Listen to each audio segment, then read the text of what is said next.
Всем привет! С вами Дмитрий, автор сервиса мониторинга фандинга и арбитражных возможностей Elixa Bots. Сейчас хочу показать основной функционал сервиса по работе с арбитражом криптовалют. Для начала покажу, в чем заключается заработок на арбитраже. Это заработок на разнице цен на одну и ту же валюту на разных биржах. В обычных состояниях цены на одну валюту должны быть почти одинаковые на разных биржах. В обычных состояниях цены почти равны. Но по разным причинам цены иногда расходятся. Как показано тут, на одной бирже цена может вырасти, на другой упасть. Цена на этих двух биржах расходится одна от другой. Спред увеличивается. Но маркетмейкер на всех биржах старается уравнять цены. И в конце концов цены обычно сходятся. На обоих биржах валюта будет торговаться по одинаковой цене. Или просто разница в ценах уменьшится до нормального значения. Наша задача: на той бирже, где цена ниже, мы открываем лонг. На той бирже, где цена выше, мы открываем шорт. При схождении мы получаем прибыль от падения. Тут мы получаем прибыль от роста. Идеально это сделать на пике расхождения цен. И в моменте, когда разница в ценах будет равна нулю, у нас будет максимальная прибыль. Для того, чтобы следить за ценами на разных биржах и для того, чтобы быстро открывать и закрывать сделки на разных биржах, и существует наш сервис. Для начала нужно войти в систему. Переходим в раздел «Арбитраж цен». Здесь мы видим сканер арбитражных возможностей. Его принцип работы такой. Он каждые 10-12 секунд обновляет все цены на все валюты на всех биржах и выводит таблицу, показывает разницу в ценах на одну и ту же валюту на разных биржах. В настройках мы можем указать, какие биржи мы хотим мониторить. Переходим в настройки и тут выбираем любые биржи. Теперь показываются только те биржи, что вы выбрали. Сверху страницы есть раздел «Фильтры». Белый список валют. Указываете только те валюты, за которыми хотите следить. Черный список. Сюда вы можете указать список валют, за которыми не хотите следить. Минимальный ценовой заработок – это минимальный спред, который показывать в таблице. Минимальная прибыль от фандинга – это колонка. Максимальная прибыль. Спотовые биржи включить или выключить. Автообновление. Что мы видим в этой таблице?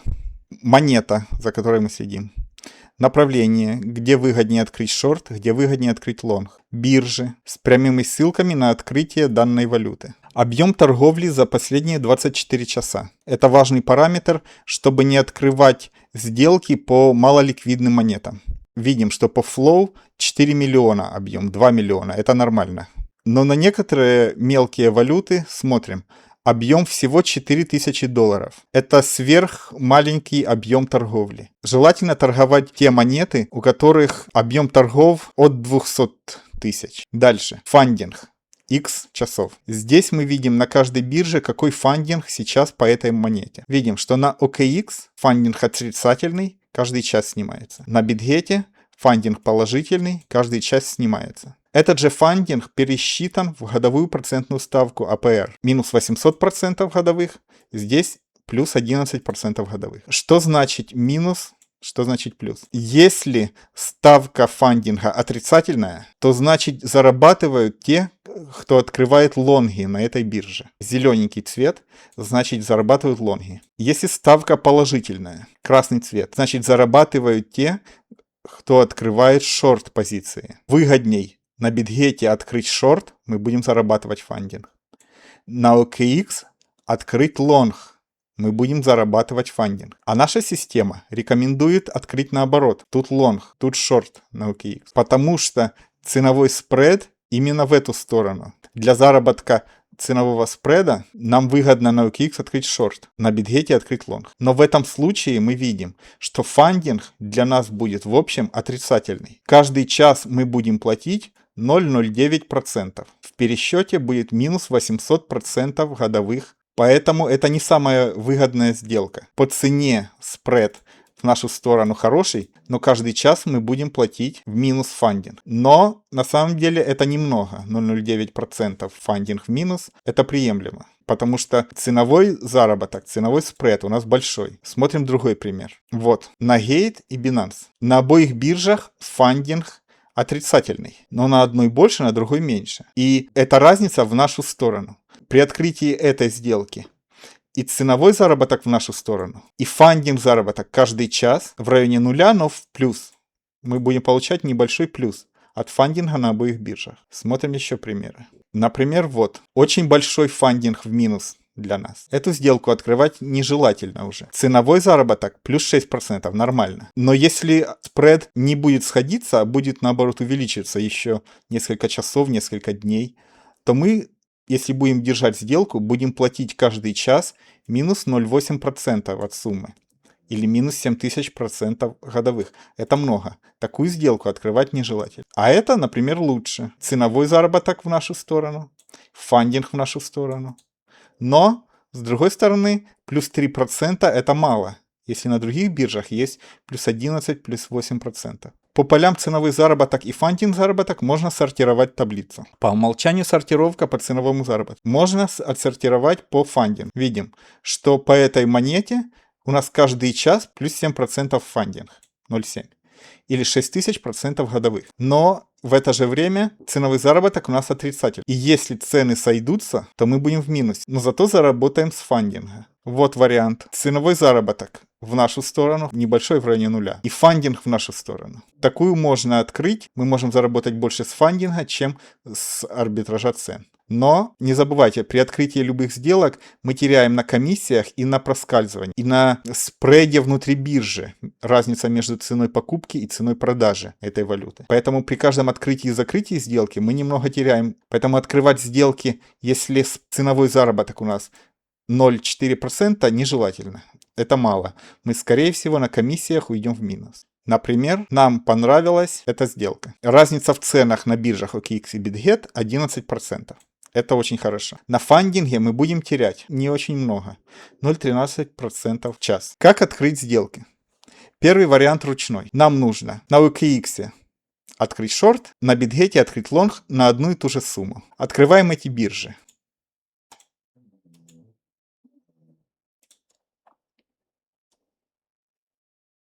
Нужно купить на обоих биржах одинаковое количество монет. Уточняем, на OKX нам надо открыть шорт. Указываем количество монет, 100 монет, например. Шорт там открыть. На BitGet, уточняем, на BitGet лонг. Открываем лонг, те же 100 монет. И одновременно покупаем. Открыть лонг. Открыть шорт. Все. Мы открыли противоположные сделки. Дальше нужно следить. На одной бирже мы видим плюсы у нас, на второй бирже минусы. Если спред уменьшится и будет 8, 5, 4, 3%, будем в плюсе. После того, как мы увидели, что мы в плюсе, нужно закрыть эту сделку на обоих биржах. Нажимаем тут закрыть и нажимаем тут закрыть. На одной бирже мы были в плюсе, на другой в минусе. Но в общем плюс должен получиться больше, чем минус. И в этом и заключается заработок на спреде. Новые функции, которые добавились на сервис в последнее время. Это кнопка «Открыть сделки». Здесь вы можете видеть спред между данными биржами на данную валюту. Он обновляется в реальном времени. Здесь можно одной кнопкой открыть сделки сразу на двух биржах по этой валюте. Пример.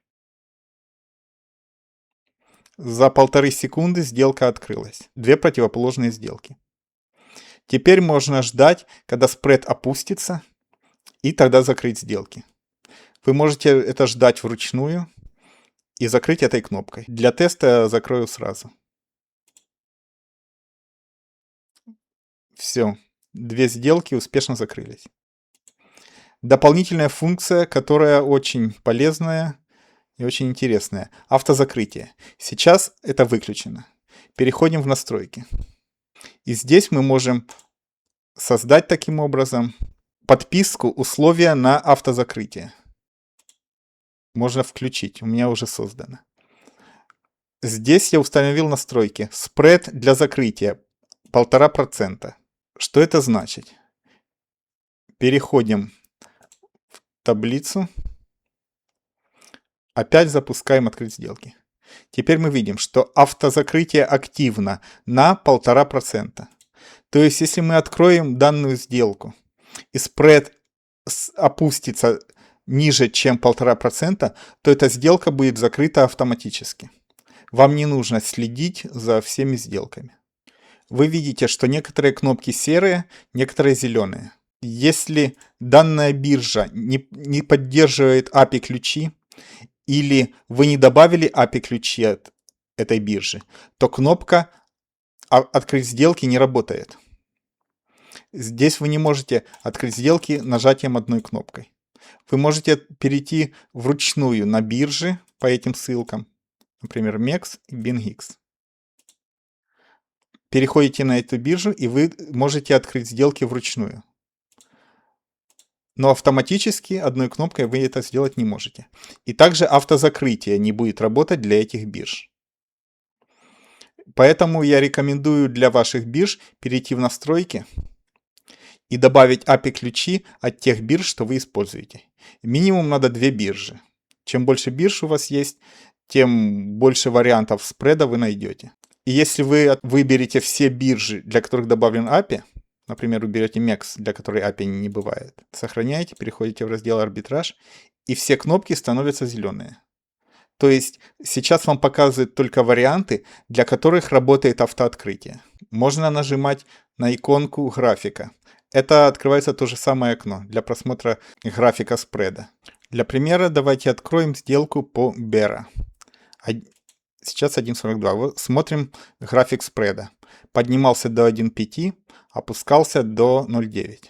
Сейчас настроено автозакрытие на 1%. То есть, если спред опустится до 1%, то сделки закроются автоматически. Сейчас спред 1.34. Для реальной сделки это, конечно, мало. Нужно ловить спреды 3, 4, 5, 7%. Но для теста я сейчас открою. Сделки открылись. Сейчас спред 1.34. И теперь идем в раздел Trade Stats. По ссылке тут можно перейти. Или по кнопке в меню Trade Stats. Здесь мы видим все сделки, что вы открывали и что сейчас открыто. Вот верхняя открыто. Здесь есть 2 кнопки. Можно пометить как закрытая или этой кнопкой закрыть на биржах в реальность. Желтый блок — это что сейчас происходит. Спред мы видим 1.47. Пишет, что открыли мы при спреде 1.7.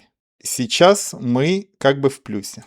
Если спред опустится автоматически ниже, чем 1%, то сработает автозакрытие. И сделки перейдут сюда в статистику автозакрытий. Спред может долго держаться высоким. Вы можете закрыть этот интерфейс и не следить. Сделки закроются полностью автоматически сами. Вам придет на Telegram уведомление о закрытии сделок. Еще одна из важных функций нашего сервиса — это уведомления. Заходим в «Мои уведомления». И тут вы можете указать различные типы уведомлений. Как по фандингу, по величине фандинга на разных биржах, так и по арбитражу. Вот, создать уведомление, спред цен между биржами. Например, если у вас есть аккаунты только на биржах Binance, Bybit, OKX, вы их выбираете и дальше настраиваете, что минимальная прибыль от фандинга такая-то, минимальный ценовой заработок такой-то. Спота вы учитываем или нет. И создаете уведомление. Оно попадает сюда, вот в список. Вот я создал ранее. И настроил, что если спред больше 7%, фандинг больше 0, то присылать уведомление на Telegram. И теперь, если наш сканер увидит большой спред по вашим фильтрам, то вы получите на Telegram сообщение. Сразу вы можете перейти и открыть сделку. Вот примеры уведомлений, которые приходят с нашей системы. Вот только что с вами я открывал сделку на 511 флоу. После открытия сделки вам на Telegram приходит уведомление, что вы открыли на таких-то биржах такую-то сделку. Управлять сделками можете тут, на странице Trade Stats. Спред уменьшился, мы в плюсе сейчас. Сейчас можно закрыть эту сделку. Мы будем в плюсе. Смотрим, что тут сейчас происходит. Монета River. Хороший спред, фандинг в нашу сторону. Открываем. Перехожу на страницу River, смотрим график. Еще раз смотрим, на каких биржах выгодно открыть. Bybit, BitGet. Клацаем на $50. Открыть сделки. Все, сделки открылись моментально. 1,5 секунды. Переходим в статистику Trade Stats. Вот и наша последняя сделка. Вы, наверное, не видели. Еще раз показываю. По монете, что мы только что открыли, спред немного увеличился. Фандинг положительный в нашу сторону. По Flow, что мы ранее открыли, спред уменьшился, мы в плюсе, фандинг тоже положительный в нашу сторону. Обе сделки еще стоит держать, пока фандинг в нашу сторону. Но можно и закрыть. Если мы сейчас в плюсе, обновляем, еще больше увеличился плюс. Обновляем таблицу. Что у нас еще сейчас? Вот, валюта мега, фандинг нулевой, процент большой. Между Hyperliquid и Bybit. Переходим на страницу мега. Уменьшился резко. Нужно было спешить мне, а не записывать видео. Уже 3%, а был несколько минут назад 7%. По остальным монетам небольшой процент. Сейчас тут открывать сделки не стоит. Смотрим статистику, что сейчас происходит по старым сделкам. По Flow увеличился, минус увеличился, а по River наоборот уменьшился. Тут мы в плюсе. Буду периодически заходить, смотреть. Закрывать сделки, если хотите, можно непосредственно на бирже, чтобы убедиться, какие там суммы. Открываем эти страницы. Открываются сразу страницы этой валюты на этих биржах. Смотрим. На Bybit прибыль 0.1208. На BitGet прибыль 6 центов. Тут 17 прибыль. И тут 10 прибыль. То есть сейчас есть прибыль между этими биржами по этой сделке. Обновляем, что тут показывает. Вот так и есть. И тут показывает, что прибыль 28 центов. Небольшая, но для видео нормальная. Сейчас закрою эти сделки этой кнопкой. Все, сделки закрылись. Переходим. Тут River пропал, тут River пропал. Остались только сделки по Flow на этих биржах. Все. Мы закрыли эту сделку. Она опустилась ниже. Теперь жду эту сделку. Она пока в минусе. Минус 34 цента. То есть спред после нашей сделки увеличился. Недавно был меньше, чем сейчас. Мы были в плюсе. Сейчас больше. Эту сделку пока закрывать не буду. Хотя вот и она уже в плюсе. Может, скоро закрою. Но в идеале нужно открывать, когда спред большой. 5% часто держится по некоторым валютам. Например, по Flow держится часто. Бывает 8, 10, 12%. Если такой большой процент, то большая вероятность, что мы получим прибыль. Потому что сейчас 5%, и он может так держаться долго. А если будет 10-12, то спред снизится рано или поздно до 7-5-3%. И тогда прибыль будет нормальная. А сейчас такая небольшая прибыль, она может не покрыть проскальзывание, комиссию. Но я ее закрою, чтобы завершить видео. На этом все основное, что хотел вам рассказать. Приходите тестировать наш сервис. Ссылка на сервис в описании. Также не забывайте наши криптоботы, Dimcut Multi, на которых вы можете запустить торговлю на биржах. Подписывайтесь на наш YouTube канал и заходите в Telegram чат. Всем пока!